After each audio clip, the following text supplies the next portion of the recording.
Drea Humphrey with Rebel News reporting to you from Nanaimo, BC, outside of the Vancouver Island Conference Centre, where Leader of the Opposition Pierre Poilievre is holding a rally inside. You can see behind me there are already protesters. Believe it or not, they are pro-carbon tax protesters, but we're hearing inside there are also pro-Palestinian and pro-Hamas protesters inside. We're going to show you exactly what goes down during this rally. Let's go.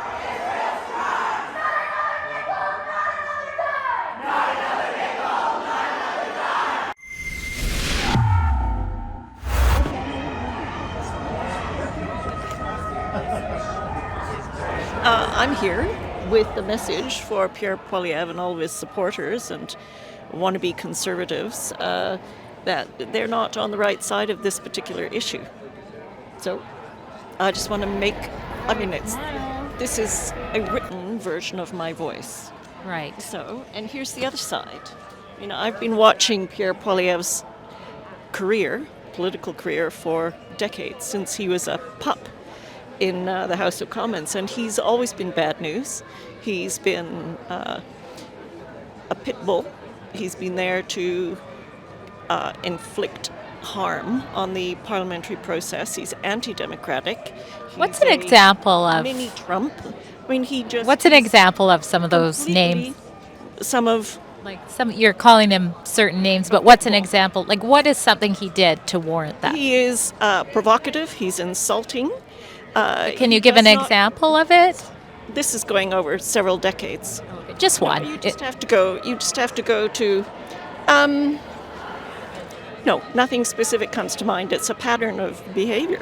So he's a mini Trump, he's provocative, he's a pit bull, but not one single example over many years of these types of behavior? If you give me your email address, I will send you hundreds of examples. Okay, Google Rebel News and Drea. Or you could do your own research and you can find lots of examples. Okay, you came to the protest, so I was just asking why. You asked me, and I'm telling you why. Okay, thank you. He's a belligerent and destructive young man. But no examples. I just believe that this war is terribly, terribly brutal, inhumane, and it seems that Poilievre is a supporter of Israel, and he's not going to fight for Palestine. And this is thousands and thousands of people and children being murdered by him. And I don't think we, as supposedly just Canadian people, should stand by and watch, and certainly not vote this man into our government.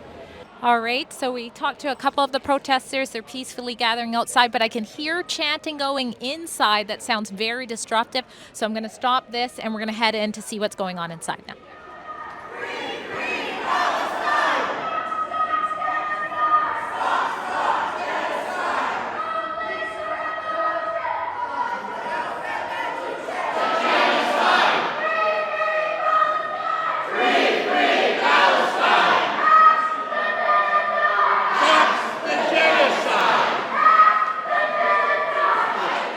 All right, so we've made it up our ways up the stairs. As you can see, they're lining the stairs. There's a little bit of a congested area. The RCMP are on site. I'm going to see if I can get through peacefully. Let's give it a try. RCMP, KKK. IOF, they're all the same. RCMP, KKK. IOF, they're all the same. Free, free Palestine. What was it like walking through the protesters on the way in? Wow, you asked me that question. I was very triggered. The genocide. I couldn't get up the stairs. Thank God a woman helped me. They were yelling at me this close, yelling at me. They didn't know. I was just trying to get in. I didn't feel safe going up those stairs.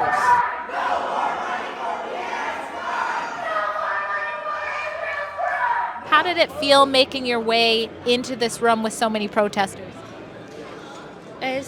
It's very interesting because there is so many ideologies and everybody wants different types of things. So what's the best thing that you can do, right? That's one of the things that Pierre say, that we need to think with common sense and what will be the best for everybody surrounding us now.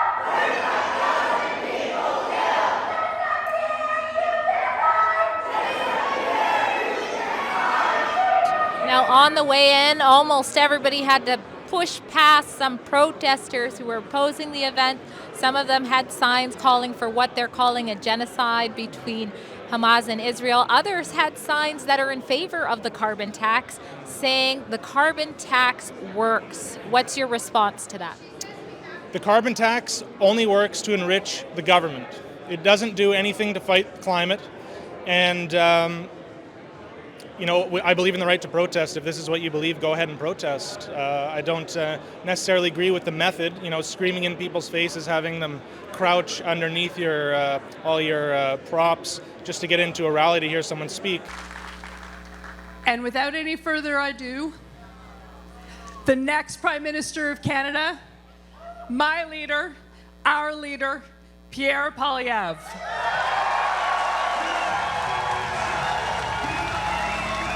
Thank you very much. Who's ready to axe the tax?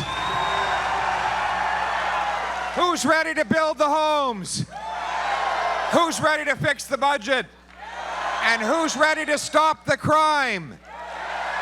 Who's ready for a carbon tax election to choose a common sense Conservative government that will axe the tax, build the homes, fix the budget, and stop the crime? Why was it important to come tonight? Oh, well, this is the only choice this country has to survive. This Poilievre.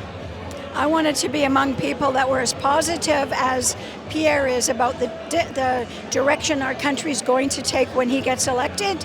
And we need to support all of our candidates in our areas because we've got excellent people that are there for us, and they're family people. They're not connected with big government, and that's what has to go back to the grassroots. And I just love all the energy here instead of the sort of the down people that have been around lately with all the tax increases and the cost of things. So it was really inspiring today. So happy April Fool's Day, everyone. Wow, the joke of the day, that the carbon tax will make you better off, right? Well, the countdown has gone by. The tax has gone up. Your local NDP members of Parliament have gone quiet. This is leader of the Provincial Conservative Party of British Columbia. Why was it important to show up here today? Well, I can tell you, we are the only party in the province that is committing to axe the tax.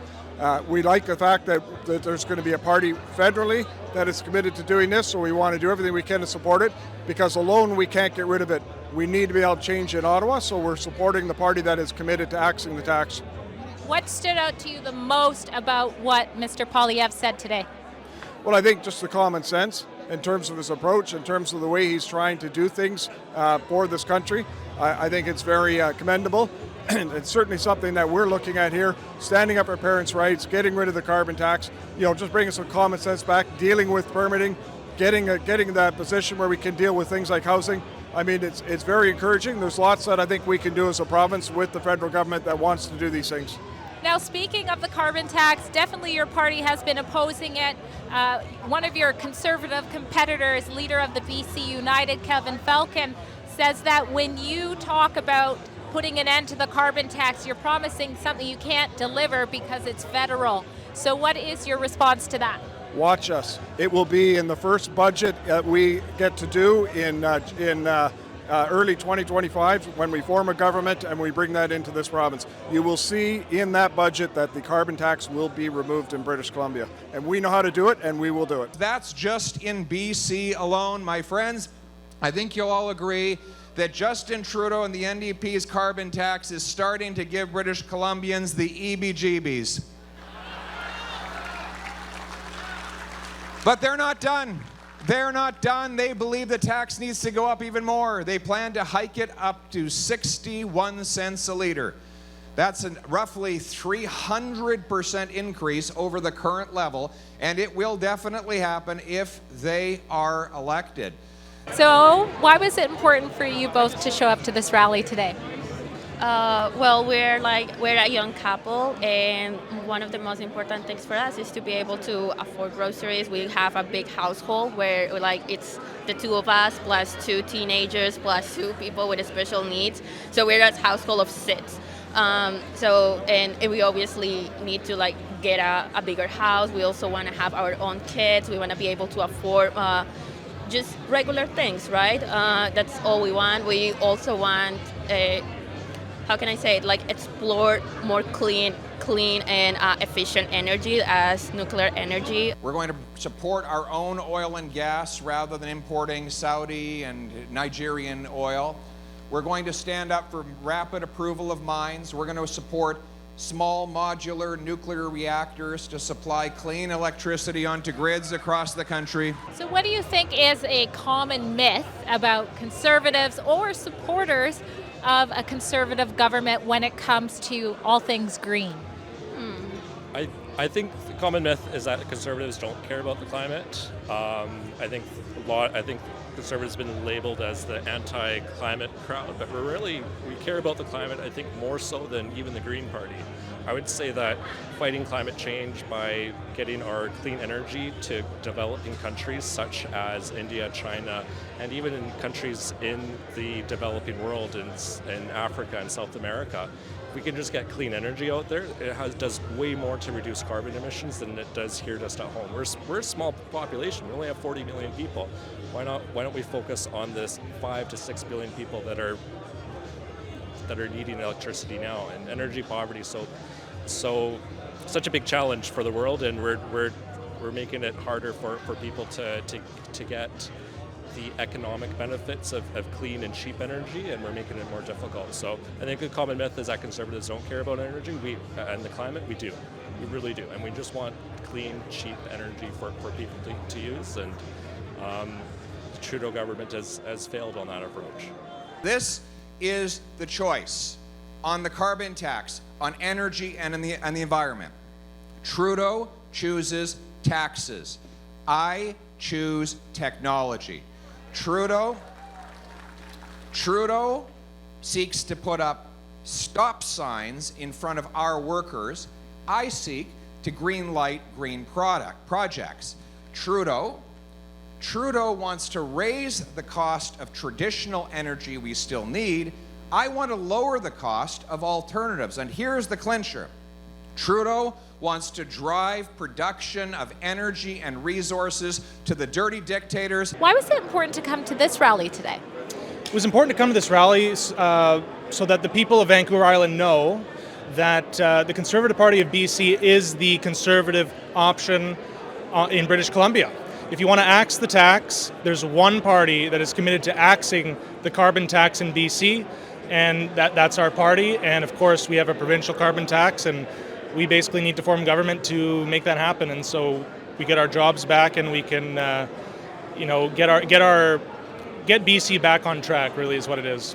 What do you make of what some people say, why are British Columbians opposing a federal carbon tax? You mentioned our provincial one. Maybe explaining that to some of the viewers, why it's important to stand against that would be good.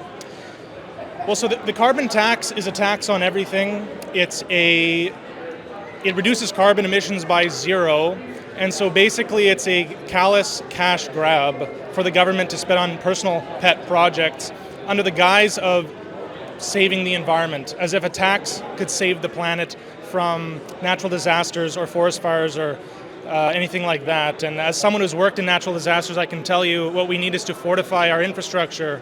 It is not to tax people into poverty.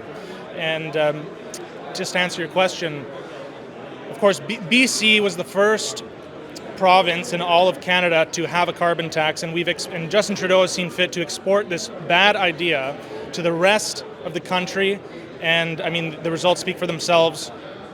Record costs for everything, inflation, you name it. The list goes on. We could talk about that for ages. The farmers who master the science of sky and soil to bring food from their field to your fork are not ordinary, they are extraordinary. The electrician who captures lightning from the sky, runs it through a copper wire to illuminate this room and light up the world is not ordinary, he is extraordinary. The soldier who leaves her family behind to go to a far-off place and defend our freedom abroad, she is not ordinary, she is extraordinary. These extraordinary people have the common wisdom, the common virtue, and the common sense to decide for themselves. It is the common sense of the common people united for our common home. Your home, my home, our home. Let's bring it home!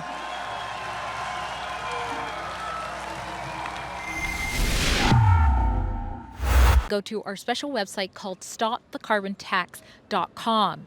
There you can find and share more of our footage, and you can also sign a petition to take action in seconds yourself. And last but not least, you can chip in a few bucks to keep our boots on the ground coverage going strong.